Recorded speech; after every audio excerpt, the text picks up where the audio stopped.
हाम्रोतिरको गर्मीमा चाहिँ बल्ल बल्ल 8-9 दिनपछि पानी पर्यो भन्दै साथीहरू हजुरहरूलाई मेरो यो नयाँ भिडियोमा स्वागत गर्न चाहे। सेवा रोज सेवा नमस्कार। आज चाहिँ हाम्रोतिर बिहानदेखि नै पानी परिरहेको थियो अनि बिहान कस्तो जाडो भएर चाहिँ मैले ज्याकेट लाएर गइरहेको थिएँ क्लास। अनि उहाँ चाहिँ मेरो आन्टी कान्छी आन्टी, उहाँ पनि शान्तिनगर जाने काम परेकोले आज मैसँग जाँदै हुनुहुन्थ्यो। मेरो बिहानीको सुरुवात चाहिँ यसरी नै हुन्छ है साथीहरू। बिहान उठ्यो, बसमा गयो, बाहिर चाहिँ हेर्नु न कस्तो मजाले पानी परेर कस्तो शीतल भइरहेको थियो क्या आज। मेरो कान्छी आन्टी चाहिँ फेरि जालमा बस्छु रे क्या, म बस्छु भन्दाखेरि पनि दिनु भएन, ऊ बस्ने अरे। यहाँ चाहिँ हेलो साथीहरू गर्दै हुनुहुन्छ।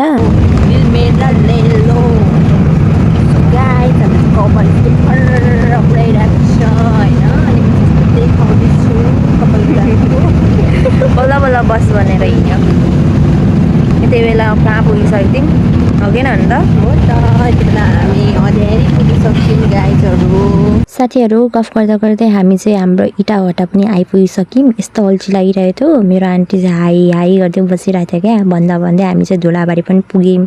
मेरो आन्टीको दिदीहरू चाहिँ धुलाबारी आएर अघि बसिराख्नु भएको रहेछ अनि आन्टीहरू चाहिँ जानुभयो। मेरो चाहिँ क्लास सकेर छुट्टी पनि भइसकेको थियो अनि म यहाँ पसलमा बसेको बाजेले मलाई टिका र फुल दिनुभयो। यो बाजे चाहिँ यहाँ जहिले पूजा गर्न आउनुहुन्छ अनि मलाई जहिले टिका लगाइदिनुहुन्छ। म चाहिँ त्यहाँबाट 11 बजे निस्केर काँक्राभिट्टा आउने बसमा चढेँ। यो देख्दै गर्नुभएको खोला चाहिँ काली खोला हो, जुन अस्ति भर्खर कस्तो धेरै बाढी आएर गाडी जाम भएको थियो। साथीहरू भन्नुहुन्छ भने बिहान आउँदा चाहिँ यस्तो धेरै पानी परेको थियो हाम्रोतिर। यतातिर चाहिँ पानी नै परेको रहेन, यति साह्रो गर्मी है। मैले ज्याकेट खोलेर हिँड्नु पर्यो क्या। साथीहरू म चाहिँ गफ गर्दै काँक्राभिट्टा पनि आइपुगिसकेँ। यो चाहिँ हाम्रो काँक्राभिट्टाको बस स्ट्यान्ड हो, जुन चाहिँ पश्चिमतिर जान्छ।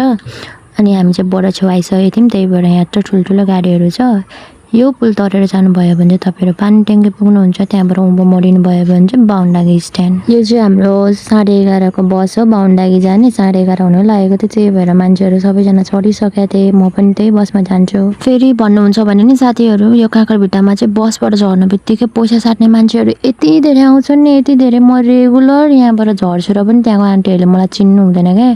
यति धेरै बाटो छेकेर बस्छ, निस्किने ठाउँ हुँदैन। कस्तो रिस उठ्छ क्या घरिघरि त। अब उनीहरूको यो त कामै हो, तर पनि निस्किन दिनुपर्छ, निस्किनै दिँदैन क्या। कस्तो टाइम लगाइदिन्छ भने। म चाहिँ फेरि यो बसमा पनि लास्ट सिटमा बसेको छु क्या। म चाहिँ लास्टमा चाहिँ कस्तो खुल्ला ठाउँमा बस्न मन लाग्छ र लास्टमा बसेँ। त्यहाँबाट चाहिँ हाम्रो बस बाहुनडाँगीतर्फ लाग्यो साथीहरू। बाहुनडाँगी जाने रोड नै यस्तो दामी बनाएको छ नि, लास्ट सिटमा बस्दा पनि कस्तो मजा आउँछ क्या। यस्तो दामी रोड चाहिँ एकैछिनमा पुगिन्छ बाहुनडाँगी पनि। पहिला चाहिँ कस्तो बाटो बिग्रेको थियो र टाइम लाग्छ। आजभोलि चाहिँ जहाँ हेऱ्यो त्यहीँ धान रोप्ने सिजन चलेको छ क्या। बर्खा लागिरहेछ नि त, त्यही भएर हाम्रो पनि भोलि छ धान रोप्ने।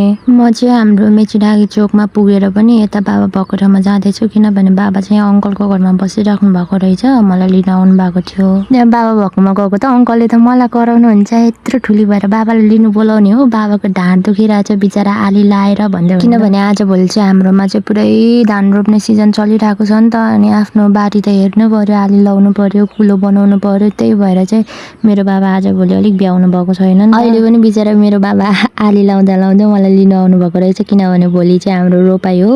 त्यही भएर अब जति सक्दो छिटो काम सक्नु पर्यो। घर पुगेको त मेरो भाइहरू पनि स्कुलबाट आइसकेको रहेछ, किनभने अहिले तिनीहरूको इक्जाम चलिरहेछ नि त, त्यही भएर। अनि यो चाहिँ मेरो पपी हो। त्यस पछाडि चाहिँ साथीहरू म चाहिँ लागेँ मम्मीहरू भएकोमा बारीतिर। अनि मम्मीहरू चाहिँ वहाँ माथि बिउ काट्दै हुनुहुन्थ्यो। अनि बाटो चाहिँ कस्तो अप्ठ्यारो थियो क्या, हिलो थियो। अब आली लगाइरहेको छ नि त, अनि पानीहरू जताततै मलाई चाहिँ सर्प हुन्छ भनेर चाहिँ डर लागेको हो क्या। अनि यो देख्दै गर्नुभएको चाहिँ हाम्रो भैँसी हो। अरू बेला चाहिँ म घरमै यिनीहरूलाई नुहाइदिन्थेँ, आज चाहिँ शीतल थियो र खोलामा ल्याउनु भएको थियो। मेरो बहिनीले चाहिँ अघि नै मम्मीहरूलाई चिया लगिदिइसकेको रहेछ अनि ऊ पनि त्यहाँ बसिरहेको थियो क्या गफ हान्दै। अनि म पनि गएर गफ गर्न थालेँ। उहाँ फुपूले चाहिँ मेरो अनुहार नदेखाइ भन्दै हुनुहुन्थ्यो।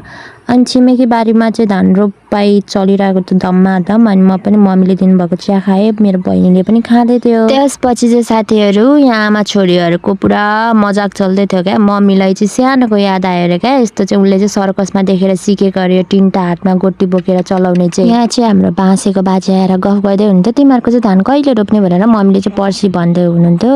यहाँ चाहिँ मम्मी फुपूहरूले हामीलाई जिस्काउँदै हुनुहुन्थ्यो, यो दुइटा चाहिँ कहिले नमटाउने रहेछ भनेर। अनि बहिनी र म चाहिँ किन मटाउनु पर्यो गरेर भन्दै जिस्किँदै बसिरहेको थिएँ। मम्मीहरू चाहिँ चिया खाएर पनि बिउ टिप्नतिर लाग्नु भयो। अब म चाहिँ घर जान लागेको बहिनी र म। घर जाने भनेको खाली खुट्टै जाऊँ न, हिलो छ भन्दै भन्यो बहिनीले। अनि चप्पल चाहिँ हातमा बोकेर गएको। हिलो त कति धेरै रहेछ क्या। फेरि तिमीले चाहिँ किन मम्मीहरूलाई नसकाएको बिउ उखाल्न भन्नु होला। म चाहिँ धानमा तर बिउ चाहिँ उखाल्दिनँ, किनभने कस्तो साह्रो हुन्छ क्या बिउ। त्यही भएर यहाँ चाहिँ हाम्रो बाबाले खाजा लगिदिँदै हुन्थ्यो। अनि बहिनी र म कुरा गर्दैनथ्यौँ, हामीलाई चाहिँ दिँदैन रहेछ। यहाँ हाम्रो चाहिँ छिमेकी अङ्कलको आज रोपाइ रहेछ यहाँ बाटो छेउमै। अनि उहाँले चाहिँ सक्नु लाग्नु भइसकेको थियो क्या उहाँहरूको खेत रोपेर। अनि कुरा गर्दै थियो अङ्कल भन्दा साथीहरू आजको भिडियो चाहिँ एकदमै धेरै लामो भयो। हजुरहरूलाई यो भिडियो मन पर्यो भने लाइक कमेन्ट सेयर गरिदिनु होला। अनि फलो पनि गरिदिनु होला। Thank you so much.